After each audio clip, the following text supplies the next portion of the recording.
The Rasta Mermaid, written by Latoya Wakefield, pictures by Julian Robinson.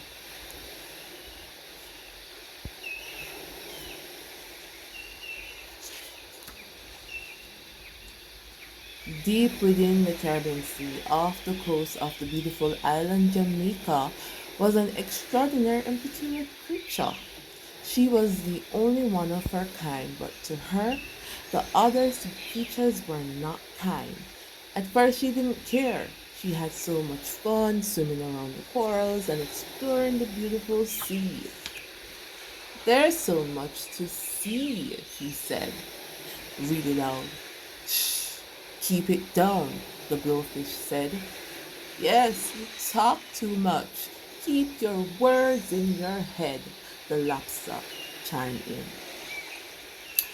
They didn't really like it when she spoke and was sure she was an anomaly of the sea. She had a fin for feet, but a human upper body. She had hair that was so long it sometimes made the others fall. Sometimes her hair even curled up in balls. It was so weird and thick. Some sea animals would look at her as if her hair made them sick.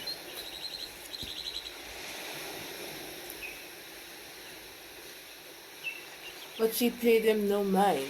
Before the great bad thing erased her kind, her parents taught her to never lose her pride, never cease her shine, never stop smiling.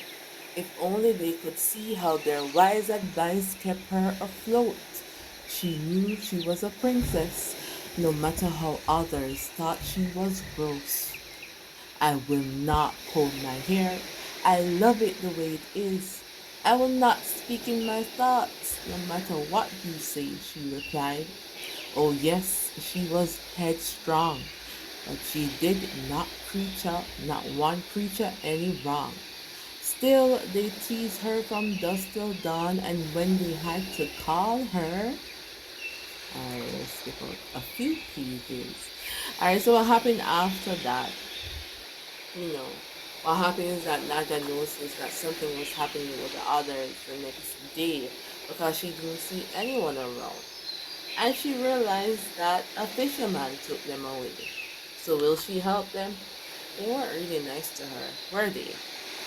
Well, you have to buy the book and read to find out. It teaches kids about, accepting self and the value of kindness. You can get your copy on Amazon or message me for a signed copy via email or WhatsApp.